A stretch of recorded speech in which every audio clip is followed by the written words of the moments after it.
time you walk into the room, got me feeling crazy, shot my heart boom boom.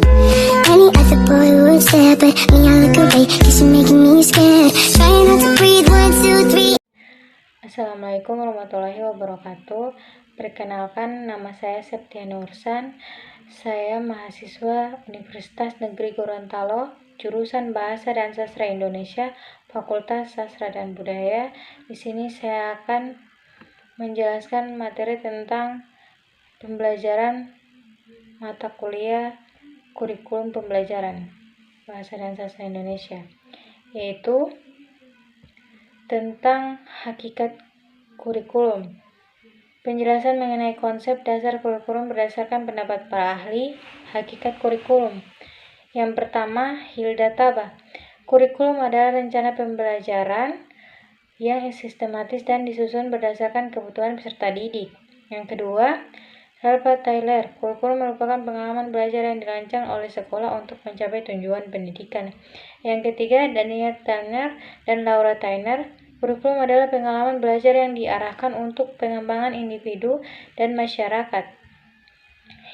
Yang berikut yaitu fungsi dan peran kurikulum. Yang pertama, fungsi kurikulum. Fungsi adaptasi menyesuaikan pendidikan dengan perkembangan zaman. Fungsi integrasi menghubungkan berbagai aspek pengetahuan dan keterampilan. Fungsi diferensiasi memberikan ruang bagi kebutuhan dan potensi peserta didik. Fungsi seleksi menyaring materi yang relevan dengan kebutuhan peserta didik. Yang kedua, peran kurikulum. Sebagai pedoman, pendidikan menjadi acuan bagi guru dalam proses pembelajaran. Sebagai sarana pembangunan karakter, membantu pembentuk kepribadian dan nilai moral peserta didik. Sebagai alat evaluasi pendidikan, mengukur keberhasilan proses belajar mengajar. Kesimpulannya yaitu, kurikulum berfungsi sebagai alat untuk mengembangkan kemampuan peserta didik dan berperan sebagai panduan dalam penyelenggaraan pendidikan. Baik, di sini saya akan menjelaskan tentang perbedaan, perkembangan, dan esensi kurikulum di Indonesia berdasarkan para ahli. Yang pertama, kurikulum 1947, rencana pembelajaran 1947, perkembangan kurikulum pertama setelah kemerdekaan mengartikan sistem pendidikan kolonial, menekankan pendidikan karakter dan kebangsaan dengan orientasi pada semangat perjuangan dan nasionalisme. Yang kedua, kurikulum 1952, rencana pelajaran terurai 1952, perkembangan kurikulum dengan terstruktur dibanding sebelumnya dengan mata pelajaran yang lebih terperinci. Pendidikan berorientasi pada kehidupan nyata dengan pendekatan pengajaran yang lebih sistematis. Yang ketiga, kurikulum 1964, rencana pendidikan 1964, menekankan pendidikan dasar dengan konsep pancawardhana, moral, kecerdasan emosional, keterampilan, dan jasmani. Mengembangkan potensi siswa secara menyeluruh dengan fokus pada aspek kognitif, afektif, dan psikomotorik. Yang keempat, kurikulum 1968, perkembangan menggantikan pancawardhana dengan pendekatan yang lebih terstruktur, berorientasi pada pembangunan nasional. Pendidikan diarahkan untuk membentuk manusia Pancasilais yang berjiwa pembangunan. Yang kelima, kurikulum 1975, menggunakan pendekatan tujuan pembelajaran yang lebih sistematis dan operasional, menekankan efisiensi dalam pengajaran melalui perumusan tujuan materi, metode, dan evaluasi yang lebih terencana. Yang keenam, kurikulum 1984 dikenal dengan pendekatan cara belajar siswa aktif (CBSA) yang menekankan peran aktif siswa. Proses belajar lebih efektif dengan guru sebagai fasilitator, bukan sekadar pemberi informasi. Yang ketujuh, kurikulum 1994, kombinasi antara pendekatan kurikulum 1975 dan 1984, tetapi mendapat kritik karena beban belajar siswa terlalu berat, menyeimbangkan antara materi akademik dan pengembangan pribadi siswa. Yang ke-8, kurikulum 2004, kurikulum berbasis kompetensi KPK, menekankan pembelajaran berbasis kompetensi dengan pendekatan student-centered learning, fokus pada penguasaan kompetensi dalam aspek kognitif, afektif, dan psikomotorik. Ke-9, kurikulum 2006, kurikulum tingkat satuan pendidikan KTSP, memberikan fleksibel kepada sekolah dalam menyusun kurikulum sesuai dengan kondisi dan kebutuhan lokal. Pendidikan berbasis kompetensi dengan kebebasan sekolah dalam pengembangan kurikulum. Yang ke-10, kurikulum 2013 menekankan pendekatan scientific approach, mengamati, menanya, mencoba, mendalam, mengomunikasikan, meningkatkan pendidikan berbasis karakter dan kompetensi abad ke-21 dengan integrasi teknologi dan pembelajaran berbasis proyek. Yang ke-11, kurikulum 2022, kurikulum merdeka, yaitu memberikan fleksibel lebih besar bagi sekolah dan siswa dalam memilih mata pelajaran dan metode pembelajaran, menekankan pembelajaran yang lebih kontekstual, fleksibel, dan berpusat pada kebutuhan siswa untuk menciptakan profil pelajar Pancasila. Kesimpulannya yaitu, dari perkembangan kurikulum di Indonesia, terlihat adanya perubahan dari sistem yang lebih terstruktur menuju pendekatan yang lebih fleksibel dan berbasis kompetensi. Kurikulum Merdeka 2022 adalah titik kulminasi dari perjalanan ini dengan memberikan kebebasan bagi sekolah dan siswa untuk menyesuaikan pembelajaran sesuai kebutuhan individu dan tantangan zaman. Ya, baik. Di sini saya akan menjelaskan tentang penyusunan kurikulum menurut Pak Ahli. Yang pertama, prinsip relevansi pendapat para ahli yaitu Revai Tarles 1949. Kurikulum harus sesuai dengan kebutuhan masyarakat, perkembangan ilmu, dan dunia kerja. Hilda Tabas 1962. Kurikulum harus relevan dengan kebutuhan peserta didik, baik secara akademik maupun kehidupan nyata. Daniel Turner dan Laura Tyner 1980. Kurikulum harus mencerminkan tantangan zaman dan membantu siswa menghadapi kehidupan. Yang kedua, prinsip efektivitas menjamin BOM 1956. Kurikulum efektif jika mampu mencapai tujuan pembelajaran dengan strategis yang tepat. John Dewey. Efektivitas kurikulum bergantung pada bagaimana pengalaman belajar diorganisir untuk mendukung perkembangan peserta didik. Bainer 1960. Kurikulum yang efektif memungkinkan siswa membangun pemahaman sendiri sesuai eksplorasi dan pemecahan masalah. Yang ketiga itu prinsip efisiensi. Pendapat para ahli W. James Provan dan Eva L. Blackett 1970. Kurikulum harus dirancang untuk menghasilkan hasil belajar maksimal dengan menggunakan sumber daya seminimal mungkin. Ada juga Gane 1980. Pembelajaran harus mengutamakan efektivitas dan efisiensi dalam menyampaikan materi. Dan Hilda Taba, efisiensi dalam kurikulum berarti menghindari pengulangan yang tidak perlu dan menyesuaikan dengan kapasitas belajar siswa. Yang keempat, prinsip kontinuitas. Pendapat para ahli Tyler 1949. Kurikulum harus disusun secara berkesinambungan untuk membangun kompetensi siswa dari tingkat dasar hingga lanjut. Jodoh, pendidikan adalah proses berkelanjutan hingga kurikulum harus memperhitungkan perkembangan jangka panjang siswa. 5. Prinsip fleksibilitas keluasan. Hilda Tawa, kurikulum harus dapat menyesuaikan dengan kebutuhan peserta didik dan perkembangan zaman. Gottlieb 1979. Fleksibel dalam kurikulum memungkinkan inovasi dalam metode pembelajaran dan adaptasi terhadap perubahan sosial. Prinsip orientasi Berorientasi tujuan. Menjamin belum, kurikulum harus memiliki tujuan pembelajaran yang jelas, terukur, dan sesuai dengan taksonomi belum, kognitif, afektif, dan psikomotorik. Robert Mager 1962, tujuan kurikulum harus dirumuskan secara operasional agar mudah dipahami dan diterapkan dalam pembelajaran.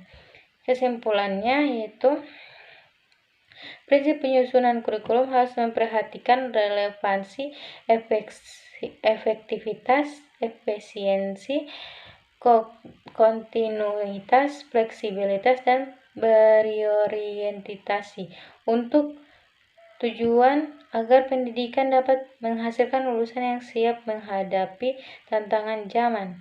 Kurikulum yang baik tidak hanya bersifat akademik tapi juga berkontribusi dalam pengembangan karakter dan keterampilan peserta didik. Baik, di sini saya akan menjelaskan tentang landasan penyusunan kurikulum. Landasan filosofis yang pertama, Penjodewe menurut para ahli 1916, pendidikan harus berdasarkan pengalaman nyata dan mengembangkan berpikir kritis dan serta demokrasi. Levi Tyler 1949, landasan filosofis menentukan nilai dan tujuan utama dalam pendidikan. Yang kedua itu landasan psikologis, pendapat para ahli. Jean Piaget 1952, kurikulum harus disesuaikan dengan tahapan perkembangan kognitif anak. Benjamin Brown 1956, kurikulum harus mencakup aspek kognitif, efektif, dan psikomotorik agar pembelajaran lebih komprehensif. Yang ketiga itu landasan sosial budaya, pendapat para ahli. Emil Durkheim 1897, pendidikan berfungsi sebagai alat untuk menstabilisasikan nilai-nilai budaya dan sosial. Levi Tyler, kurikulum harus mengakomodasi perubahan sosial dan budaya dalam masyarakat. Yang keempat yaitu landasan perkembangan ilmu pengetahuan. Para ahli yaitu Thomas Kuhn 1962, ilmu pengetahuan selalu berkembang hingga kurikulum harus diperbarui sesuai dengan perkembangan baru. Borner 1960, kurikulum harus mendorong peserta didik yang menemukan sendiri konsep-konsep baru dan ilmu pengetahuan. Yang kelima yaitu landasan perkembangan sosiologis teknologi. Menurut para ahli, Alvin Toffler 1970, pendidikan harus menyesuaikan diri dengan perubahan teknologi dan informasi agar lebih relevan dengan zaman, dan lain-lain. Yang keenam yaitu landasan empiris, pendapat para ahli. Edward Tromidek 1913, kurikulum harus berbasis pada pengalaman nyata dan hasil penelitian dalam bidang pendidikan. Dan masih banyak lagi. Yang ketujuh yaitu landasan yuridis, pendapat para ahli. Edgar Force 1972, pendidikan harus sesuai dengan regulasi dan hukum nasional maupun internasional. Yang kedelapan yaitu landasan organisatoris, pendapat para ahli. Hilda Tabak, kurikulum harus disusun secara sistematis agar mudah diimplementasikan. Goodlad dan SU 1992, struktur kurikulum harus disesuaikan dengan kebutuhan siswa dan sekolah, dan lain-lain. Yang kesembilan itu landasan konseptual, menurut para ahli. Bernard 1960, kurikulum harus didasarkan pada konsep dasar yang dapat dikembangkan lebih lanjut oleh siswa. Kurikulum berbasis konsep memungkinkan siswa membangun pemahaman yang lebih dalam. Kesimpulannya itu penyusunan kurikulum harus mempertimbangkan berbagai landasan mulai dari filosofis, psikologis, sosial budaya, hingga perkembangan ilmu pengetahuan dan teknologi. Kurikulum yang baik tidak hanya relevan dengan perkembangan zaman, tetapi juga sesuai dengan regulasi dan kebutuhan peserta didik. Baik, di sini saya akan menjelaskan tentang komponen kurikulum menurut para ahli. Yang pertama yaitu tujuan kurikulum, yaitu Reply Taylor 1949, tujuan kurikulum adalah hasil akhir yang ingin dicapai dalam proses pendidikan dan harus dirancang berdasarkan kebutuhan siswa dan masyarakat. Yang kedua itu isi atau materi kurikulum. Pendapat para ahli John Dewey 1938, isi kurikulum harus berbasis pengalaman agar siswa dapat menghubungkan teori dengan kehidupan sehari-hari. Yang ketiga yaitu Jane Piaget 1952, proses pembelajaran harus disesuaikan dengan tahap perkembangan kognitif anak. Yang keempat yaitu evaluasi kurikulum. Pendapat para ahli Reply Taylor, evaluasi kurikulum harus mengukur sejauh mana tujuan pendidikan telah dicapai. Kesimpulannya yaitu komponen kurikulum terdiri dari tujuan, isi materi, strategi pelajaran, dan evaluasi yang saling berhubungan.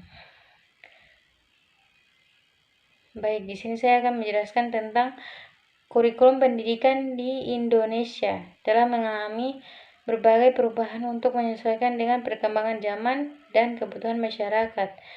Kurikulum 2013 yaitu yang pertama, karakteristik utama, pengembangan kompetensi seimbang, menekankan keseimbangan antara pengembangan sikap spiritual dan sosial, rasa ingin tahu, kreativitas, kerjasama, serta kemampuan intelektual dan psikomotorik. Yang kedua itu sekolah sebagai bagian dari masyarakat. Sekolah dianggap sebagai bagian integral dan masyarakat yang memberikan pengalaman belajar terencana, memungkinkan peserta didik menerapkan apa yang dipelajari di sekolah ke masyarakat dan memanfaatkan masyarakat sebagai sumber belajar. Yang ketiga yaitu pada Yugaman mendorong penggunaan berbagai sumber belajar termasuk pengalaman lapangan, strategi individual, dan pembelajaran tuntas, yaitu langkah-langkah penyusunan, analisis kebutuhan. Yang kedua, perumusan kompetensi inti dan dasar. Yang ketiga, pengembangan silabus. Yang keempat, penyusunan rencana pelaksanaan pembelajaran RPP. Baik, di sini ada kurikulum Merdeka 2022. Karakteristik utama. Yang pertama yaitu pembelajaran berbasis proyek. Menekankan pembelajaran berbasis proyek untuk pengembangan soft skills dan karakter, termasuk iman, takwa, akhlak mulia, gotong royong, kebinekaan global, kemandirian, nalar, kritis, dan kreativitas. Yang kedua itu fokus pada materi esensial. Yang ketiga itu fleksibel bagi guru. Langkah-langkah penyusunan yaitu analisis konteks dan kebutuhan. Yang kedua, perumusan capaian pembelajaran. Yang ketiga, pengembangan struktur kurikulum. Yang keempat, penyusunan perangkat ajar. Yang kelima, evaluasi dan revisi. Kesimpulannya yaitu kurikulum 2013 dan kurikulum Merdeka 2022 memiliki perbedaan signifikan dalam pendekatan dan karakteristiknya. Kurikulum 2013 menekankan keseimbangan perkembangan kompetensi dan peran sekolah sebagai bagian dan masyarakat dengan langkah-langkah penyusunan yang terstruktur mulai dari analisis kebutuhan hingga penyusunan RPP. Sementara itu, kurikulum Merdeka 2022 memberikan fleksibilitas lebih bagi guru dan peserta didik, menekankan pembelajaran berbasis proyek dan fokus pada materi esensial dengan langkah-langkah penyusunan yang adaptif terhadap konteks dan kebutuhan lokal.